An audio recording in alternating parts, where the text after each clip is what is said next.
Operating system के बारे में पढ़ रहे थे। बहुत सारी चीज़ें हमने डिस्कस कर ली थी। साथ ही साथ हमने ऑपरेटिंग सिस्टम के टाइप्स, जिसमें हमने पढ़ा था सीरियल प्रोसेसिंग सिस्टम। इसके अनुसार जो है पहले आओ पहले पाओ के आधार पर काम होता है, यानी कि जो ऑपरेटिंग सिस्टम होता है वो इस तरीके से वर्क करता है कि फीफो के कॉन्सेप्ट है। फीफो का concept first in first out होता है। फर्स्ट इन फर्स्ट आउट, पहले आओ और पहले जाओ का मतलब ये है कि जो व्यक्ति पहले आया है वो पहले जाएगा, यानी कि जिसकी कमांड पहले आई है या जिसको पहले इंस्ट्रक्शन मिली है उस इंस्ट्रक्शन को पहले एग्जीक्यूट किया जाएगा, उसकी प्रक्रिया पूरी पहले होगी। उसके बाद जो सेकंड नंबर पे है, थर्ड नंबर पे, लास्ट नंबर पे है, तो वो इस तरीके से प्रक्रिया कंप्लीट होती है। यानी कि ये चीज़ हमें कहाँ देखने को मिलती है? ये रेलवे रिजर्वेशन में देखने को मिलती है। रेलवे रिजर्वेशन यानी कि जो व्यक्ति पहले रिजर्वेशन कराता है तो उसे तत्काल उसे सीट पहले मिलती है, उसके बाद नेक्स्ट वाले को। या फिर ये कह दें कि रेलवे विंडो पर जो भी जाता है, यानी कि उस विंडो पर जो भी जाता है, जो पहले लाइन में लगा होता है उसे टिकट पहले मिलता है, उसके बाद दूसरे वाले को, उसके बाद तीसरे वाले को। कोई भी व्यक्ति अगर बाहर से आता है उसे बीच में एंट्री नहीं दी जाती है। लाइन में लगे हुए लोग उसे एंट्री देने ही नहीं देते हैं। साथ ही विंडो का जो भी बाबू होता है वो भी साफ इनकार कर देता है कि लाइन में ही आइएगा। तो वहाँ पर फीफो का कॉन्सेप्ट चलता है। तो ये ऑपरेटिंग सिस्टम जो है सीरियल प्रोसेसिंग सिस्टम है, जिसमें फीफो का कॉन्सेप्ट अपनाया जाता है। साथ ही batch processing system, batch processing system की बात करें तो बैच वाइज चलता है। जैसे कि कोई भी चीज़ है, जैसे अगर हम बात करें कि हमारे पास 10 टास्क हैं और 10 टास्क में अगर हमने टाइम मैनेजमेंट कर दिया है, जैसे पहला ये टास्क, फिर दूसरा ये, तीसरा ये, चौथा ये पांचवा है, इनका टाइम हमने कर दिया 8 से 9, फिर 9 से 10 इनका कर दिया, 10 से 11 इनका कर दिया, 11 से 12 इनका है, 12 से 1 इनका है, 1 से 2 इनका है। तो ये बैच वाइज है।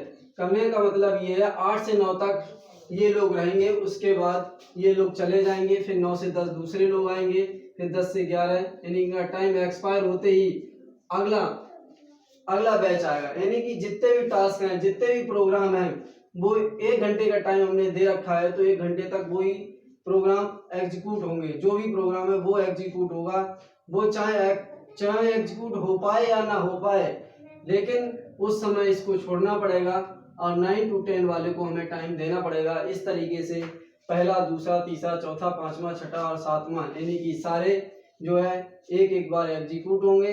अगर बच भी जाते हैं एग्जीक्यूट होने से तो फिर नेक्स्ट टाइम फिर उनका टाइम जो है उसी टाइम के अनुसार फिर से प्रक्रिया चलेगी, और ये तब तक होती रहेगी जब तक कि इनका टास्क पूरा कंप्लीट नहीं हो जाता है।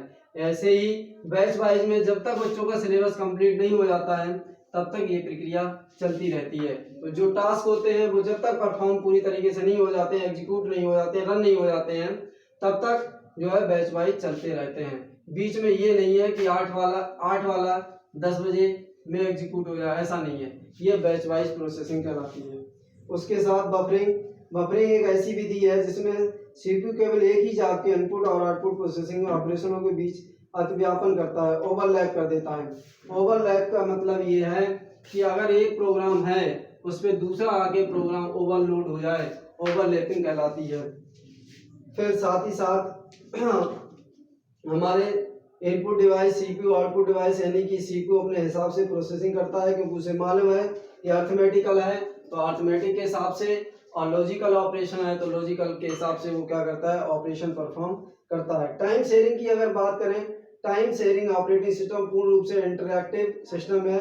ये यूजर को कमांड के सीक रिस्पॉन्ड करता है। यानी टाइम शेयरिंग मतलब टाइम शेयरिंग में ये है कि 2 यूजर हैं, उन्हें टाइम अलग अलग दे दिया गया, 50 मिनट इसका है, 50 मिनट इसका है, तो 50 मिनट तक ये करेगा, 50 मिनट ये तक ये करेगा।